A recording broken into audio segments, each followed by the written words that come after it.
Bom, hoje o Paulo Guedes disse que a economia deve crescer 5%. Também foi divulgada a redução da taxa de desemprego, saindo da casa ali dos 14% para 13%, 13% e alguma coisa lá em cima, mas um pouco menos do que antes. E, além disso, houve na semana passada um comentário do Fundo Monetário Internacional elogiando a maneira como o Brasil, no campo econômico, lidou com os efeitos da pandemia. Você reúne essas três informações e elas são recebidas geralmente com festa por qualquer governo, não é? Se você tem uma perspectiva de crescimento razoável, claro, estamos falando de crescimento em relação ao ano passado e por isso nenhum número deve deixar as pessoas eufóricas, porque o ano passado foi um ano de depressão econômica. A economia brasileira despencou mais de 4% e olha que o próprio Paulo Guedes chegou a comemorar, porque havia no início do ano passado alguns economistas do FMI, do Banco Mundial e também de bancos brasileiros, de empresas brasileiras, anunciando ou prevendo um tombo na economia brasileira de 8%, de 9%, e alguns chegaram a casa de 2 dígitos de tombo da economia. Então, constatado 4,5%, foi um alívio, embora, quando você para pensar, é 4,5%, que é uma paulada, em situações normais é um tombo considerável, e em cima de uma economia que já andava mal das pernas, frágil, com muito desemprego, isso vem faz tempo, não é? O Brasil está engatando aí 6 anos de números muito preocupantes de desempregados. E, além disso, atividade econômica baixa, renda baixa, consumo achatado. Então, quando você tem um tombo de 4,5% num cenário como esse, é buraco. Você está caindo ainda mais dentro do buraco. Você já estava no buraco e aí despenca para o fundo do buraco. Então, crescer 5% não significa, claro, nenhum salto extraordinário, nenhum crescimento empolgante. Mas é muito bom que haja um crescimento superior ao que foi o tombo no ano passado. De qualquer maneira, ainda dentro do buraco. É preciso sair do buraco e aí começar a ter crescimentos assim, de 5%, de 7%. A economia brasileira precisa urgentemente para gerar emprego, para gerar salário, para gerar renda, consumo e rodar a economia, fazer girar. É fundamental que haja anos seguidos de crescimento de 5%, 7%, 8%, porque o buraco em que se meteu a economia nacional é muito fundo. Agora, de qualquer maneira, o Paulo Guedes não vai ficar fazendo essas ponderações. Ele chega e fala, parece que vamos crescer 5%. E houve, aí sim, um dado objetivo, a redução na taxa de desemprego. Exatamente no momento em que o governo Bolsonaro chega aos 1.000 dias. E aquele negócio, para a maioria absoluta das pessoas, esse tipo de efeméride passa despercebido, né? Aquela história que, aliás, importada, né? Mais uma importada, que é a história dos 100 dias, que é um costume lá da imprensa americana, e esse costume foi trazido para cá, né? O balanço dos 100 primeiros dias, e agora dos 1.000 dias. Mas a maioria da população não está preocupada com esse tipo de cálculo. Então, o governo, de qualquer maneira, olha para o número, olha para os 1.000 dias e resolve fazer barulho com uma série de eventos e inaugurações. Até porque há um desafio para Bolsonaro, que é recuperar popularidade. Ele tem um nível razoável de apoio, um percentual que é razoável, que hoje, pelo que mostram as pesquisas, seria suficiente, por exemplo, para ir ao segundo turno de uma eleição. mas muito abaixo do necessário para ganhar a eleição. Você tem, claro, 30% que são incondicionalmente contrários ao governo de Bolsonaro e hoje, ali, próximo a 25% incondicionalmente favoráveis ao governo de Bolsonaro, entre 20 e 25%. Porque depois de todas as tempestades, você olha para 20, 22, 25% de apoio, isso parece próximo do incondicional, né? Mas não se ganha a eleição com esse percentual de apoio e não se perde necessariamente a eleição com aquele percentual de rejeição incondicional, 30%. E é no meio que a eleição é disputada. Aqueles que não estão já a priori, desde o primeiro momento, contrários, nem a priori, desde o primeiro momento, incondicionalmente favoráveis ao governo. São aqueles que apoiam, retiram apoio, estão satisfeitos, 2 semanas depois estão insatisfeitos. E geralmente o humor desse eleitor, ele está diretamente ligado à economia. Claro que há outros fatores. Inclusive, o que muita gente relata como sendo a causa primordial da perda de apoio e de popularidade do Bolsonaro, não é de fato. Não é de fato. Tem muito mais a ver com bandeiras levantadas durante a eleição e que ficaram pelo caminho. Promessas feitas durante a campanha e não realizadas. Expectativas geradas e não realizadas, não cumpridas. Por exemplo, a questão da segurança pública. É um problema antiquíssimo, que só vem crescendo. E na sua candidatura, Bolsonaro trabalhou muito com esse tema. Era seu tema preferido. Sempre que naquelas entrevistas antes da eleição alguém perguntava a respeito desse tema, e às vezes perguntava achando que estava jogando uma casca de banana. Não estava. Ali era exatamente a situação em que ele, muito à vontade, falava para o seu então potencial eleitor. O Brasil tem números de guerra. O Brasil, você tem oscilações de ano para ano, mas o Brasil já chegou a mais de 70 mil assassinatos por ano, às vezes cai para 60 mil, 65 mil. No ano passado, em razão da excepcionalidade das circunstâncias, da situação, a pandemia, aquele período em que as pessoas pouco saíam, etc., houve redução de números. Aliás, também nesse caso, os números deste ano devem ser considerados exatamente a partir dessa circunstância excepcional de 2020. Qualquer comparação com 2020, ela tem de ser contextualizada. E também parte de 2021, primeiro trimestre de 2021. Depois é que as coisas foram se normalizando meio à força, mas foram. Pois bem, esses números são gigantescos.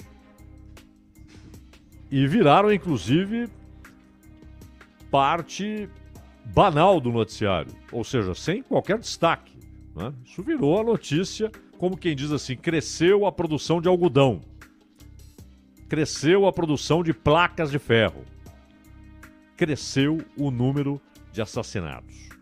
Virou uma notícia corriqueira, o que é muito esquisito, é estranho, é preocupante. Porque sempre lembramos aqui, essa é a função primordial do Estado, garantir a segurança pública. Garantir até o limite possível a segurança pública. E a cidade, pois, que decorre dos níveis de segurança pública. Um Estado que falha nisso, falha em tudo. Porque ele falha na sua missão primordial, na sua atribuição que lhe foi dada pela sociedade, primordial. E o Bolsonaro trabalhou muito com isso.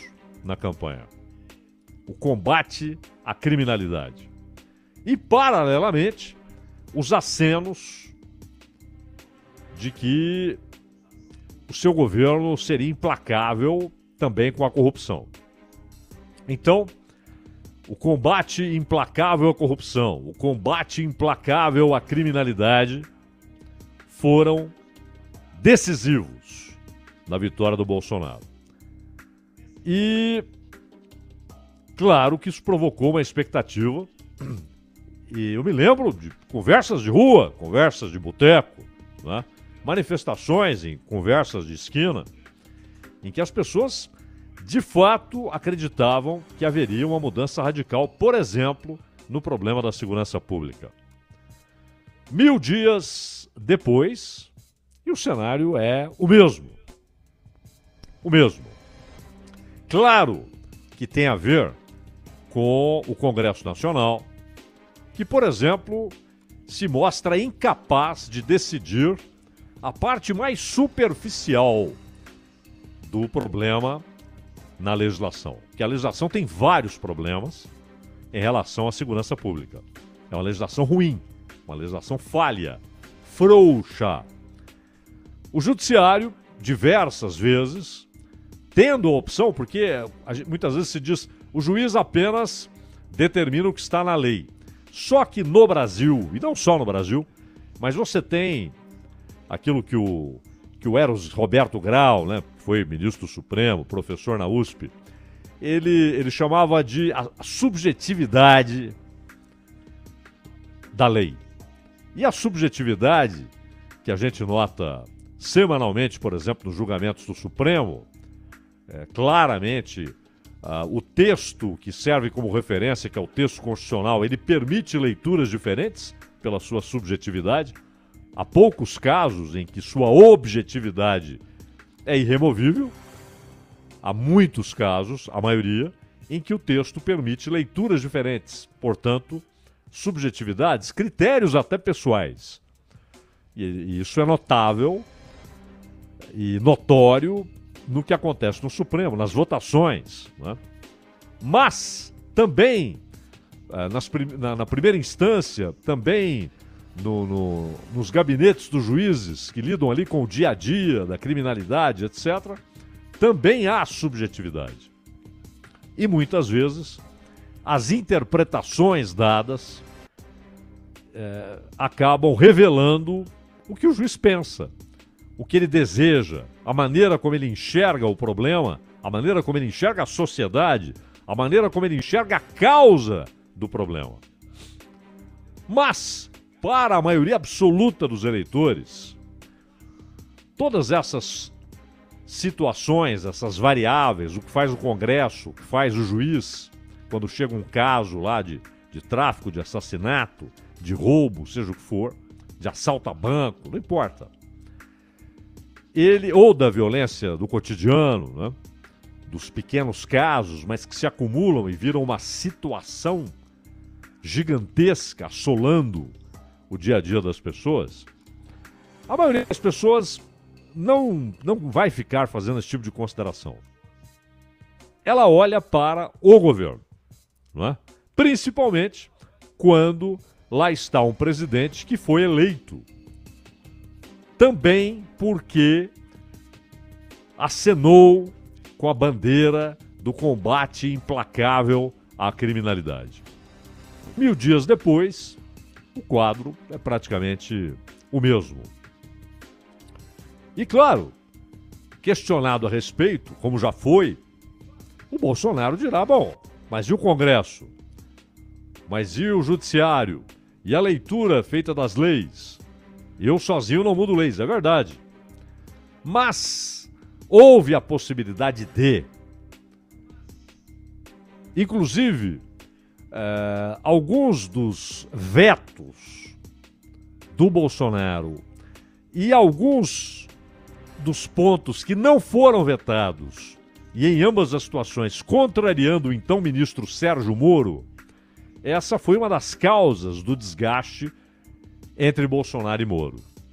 E Moro, por sua vez, a presença dele no governo era, claro, o sinal dado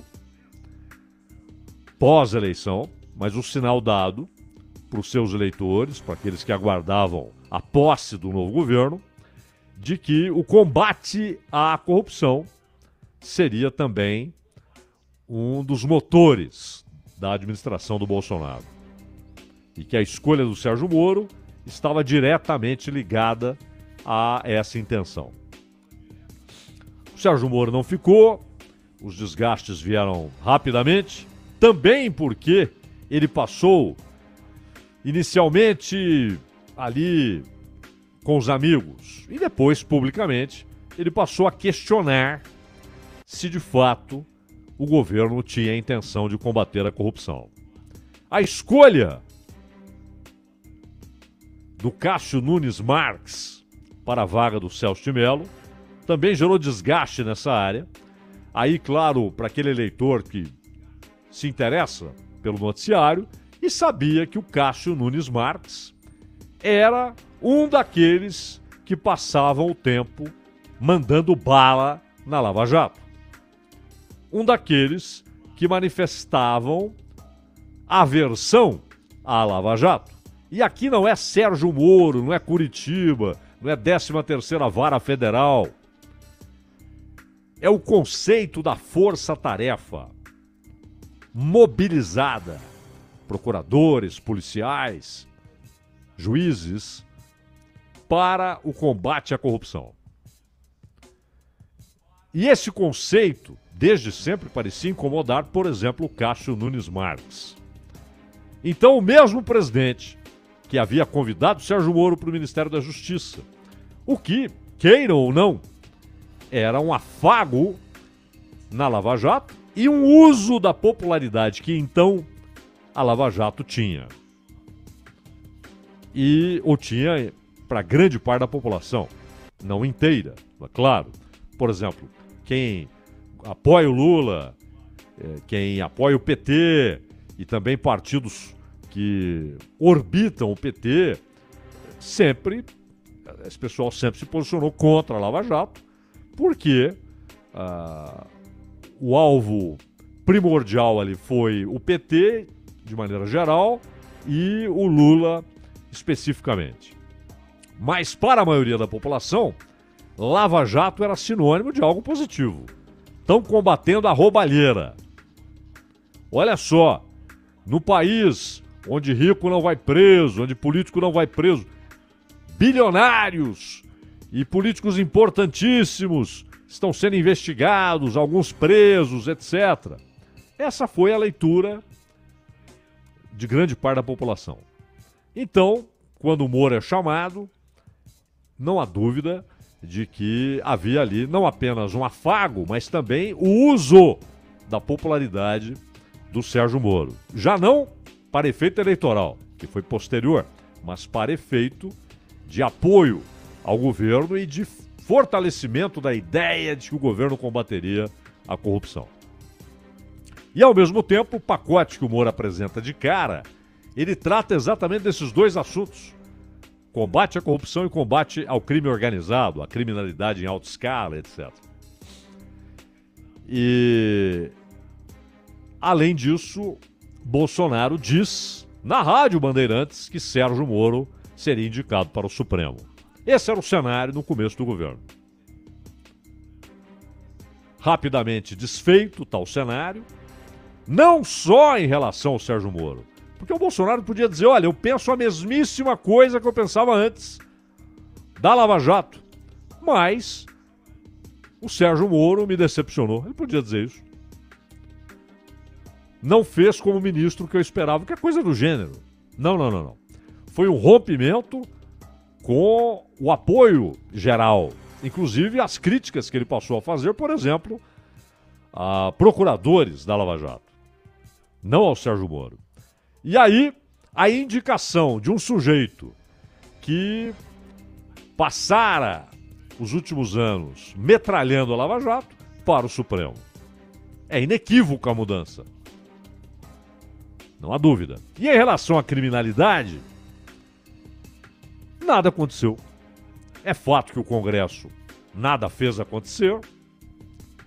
É fato que o ambiente foi mudando e o governo de aquele que trazia propostas passou a ser um governo acuado, aquele que apenas se defendia, ele já não propunha, ele já não avançava, ele apenas tentava não recuar, não ir de vez para as cordas na relação com o Supremo e com o Congresso Nacional. Ajeitou as coisas, em boa medida, com o Congresso Nacional, trazendo o centrão para o governo. E aí é interessante como os argumentos vão mudando, né? Aqueles que diziam, olha só, é um presidente que não dialoga, é um presidente que não entende que a governabilidade tem a ver com dar aos partidos responsabilidade de governo, aquele papinho para tentar justificar o tal presidencialismo de coalizão, como diria Fernando Henrique Cardoso. E que, na verdade, é um troca-troca, né? É a troca de favores, é cargo por voto, é cargo por apoio, é verba por apoio, é verba por voto. Então, de qualquer maneira, a relação com a maioria do Congresso ficou mais estável, menos tensa. E também, claro, depois da saída do Rodrigo Maia, que era um contumaz incendiário nessa relação. Ele queria, o tempo todo, a desestabilização do governo. Então, com Ciro Nogueira e chegando ao governo, com Arthur Lira assumindo a Câmara, com a Flávia Arruda indo para o governo, por indicação do Arthur Lira, esse caminho ficou menos espinhoso. O caminho que leva do Planalto ao Congresso, do Congresso ao Planalto. Com o Supremo, pelo contrário. Se havia antes alguns amortecedores, né? O Toffoli foi durante um tempo, o Fux também em vários momentos atuou como amortecedor, a relação foi se desgastando, inclusive, por exemplo, com o próprio Fux. Até porque pressionado pelos colegas, como presidente do Supremo, a assumir a defesa intransigente dos colegas nos embates com o presidente da República. Mas o caldo azedou principalmente com Barroso e com Alexandre de Moraes, culminando naquela retratação e naquele recuo gigantesco feito pelo Bolsonaro. Mas eu dizia dos discursos, né? Então diziam, esse cara... Aí quando ele se aproxima do Centrão, leva o Centrão para o governo. Os que diziam que ele era incapaz de uma relação institucional passaram a criticar a volta ou a oficialização, outra vez, da relação promíscua com o Congresso. Cargo por voto, verba por voto, indicação por voto e tal. E aí veio a ideia, o Centrão está no poder. Por outro lado, aqueles que antes diziam, ele está certo, foi eleito para isso, não tem condescendência, não tem essa de trazer partido para dentro do governo, de ficar negociando cargo por voto. Quando isso se dá, quando claramente o Centrão tem as portas abertas e o tapete vermelho para entrar, aqueles que diziam, é isso mesmo, passaram a dizer, é isso mesmo, é preciso governabilidade. Ou seja, os discursos foram se adaptando de um lado e de outro à situação. E da mesma maneira, em relação ao recuo monumental do dia 9 de setembro, aquilo é um recuo monumental, não é? Em relação ao que foi dito 7 de setembro. No dia 9, um recuo monumental. E no entanto, os porta-vozes passaram a falar de estratégia genial, né? De drible excepcional, colocou o Supremo nas cordas e tal. E o dia a dia veio mostrando que não, que o Supremo não estava nas cordas, continuava tomando as mesmíssimas decisões, agindo da mesma maneira e mantendo o mesmo discurso. Várias vezes, também o Supremo foi o responsável pelas arestas, pelo desgaste, pela desestabilização. Várias vezes. Do hoje aposentado Celso de Mello até o Alexandre de Moraes, passando pelo Barroso, pelo Fachin, que falou em antessala de fascismo, aquele papo todo. Gilmar Mendes, que chegou a dizer que o Exército não poderia ser co-participante de um genocídio. Enfim, o Supremo várias vezes foi o principal responsável pela desestabilização dessas relações institucionais. E em outras ocasiões foi o Bolsonaro, né, que precisa o tempo todo de ter ali inimigos materializados.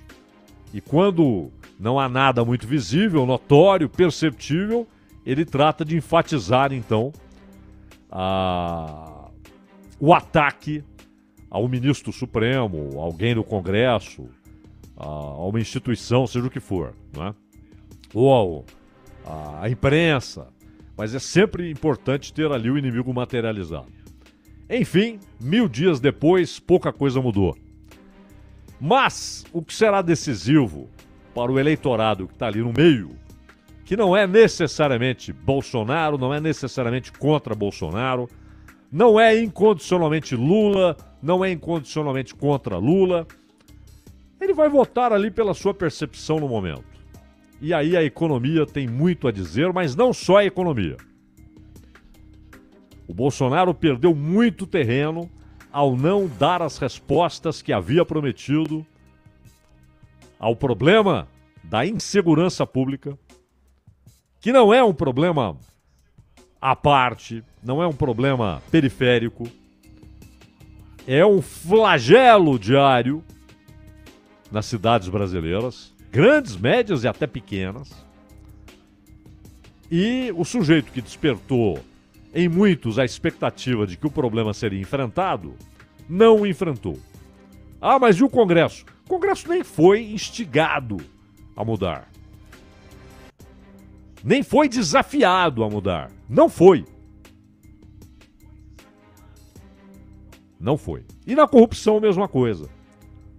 Pelo contrário. O inimigo do PT virou também inimigo do bolsonarismo. O inimigo do Lula virou também inimigo do Bolsonaro. Aqui, a personificação da Lava Jato no Sérgio Moro. Tornou-se inimigo dos dois lados. Não é? Mas não é o Sérgio Moro só. A reação não foi o Sérgio Moro. E seus erros, e seus equívocos, e seu gravíssimo erro de ter ido para o governo, de ter deixado a magistratura. Gravíssimo erro. Mas isso é apenas usado para uma resposta, essa sim, que interessa muito mais a todos esses grupos, que é a resistência a esquemas sérios, pertinentes de combate à corrupção. Não é? Então, as inaugurações, as obras, tudo isso pode fazer com que o Bolsonaro tenha ganhos eventuais. Mas a recuperação da popularidade, a ponto de dar a ele real viabilidade eleitoral, real possibilidade de reeleição, isso tem a ver com o assunto inicial que dizíamos aqui, a recuperação da economia. E esse é o desafio na geração de empregos, na retomada dos investimentos, porque sem investimento não há produção, sem produção não há emprego. E sem emprego não há renda. E o combate à inflação. E esse virou um inimigo recente, porém poderoso, do Bolsonaro. Porque não se trata mais daquele negócio que dizia-se já no ano passado, olha o queijo, olha a carne. Virou um problema geral. Do combustível ao óleo de soja. E as pessoas estão apertadas. É a conta de luz, é a conta de água, é o combustível, é o transporte para quem usa o transporte público, é a gasolina ou álcool para quem anda no próprio carro. E isso o Bolsonaro parece contar com o tempo para que o problema seja contornado. Não será com elevação de taxa de juros, porque esta inflação não é provocada por demanda aquecida. Então não será a taxa de juros que vai resolver o problema. 1000 dias, a maioria dos brasileiros nem está de olho na efeméride, né? Mas o governo sim. E por isso começa a escalar alguns agentes para que tentem uma virada nesse cenário que hoje é muito, muito, muito desfavorável ao presidente que quer reeleição. Ronald. Bandeirantes, acontece. Este comentário de abertura do Acontece vira podcast na sequência, o Entendendo a Notícia. Tudo no site da Rádio Bandeirantes. Sim, no radiobandeirantes.com.br. Lá você tem acesso a todos os podcasts da Rádio Bandeirantes e ao conteúdo de todos os programas da Rádio Bandeirantes. Tem lá desde o Pulo do Gato até a Noite Esporte em Debate, tudo lá disponibilizado para você. A íntegra de todos os programas. Tem também os principais recortes, os principais destaques das entrevistas, de tudo aquilo que foi ao ar ao longo do dia na Rádio Bandeirantes também, além da nossa transmissão ao vivo que vai além do site para o YouTube e para o Facebook também. Visite lá o nosso novo site radiobandeirantes.com.br. A gente já volta. Rede Bandeirantes de Rádio.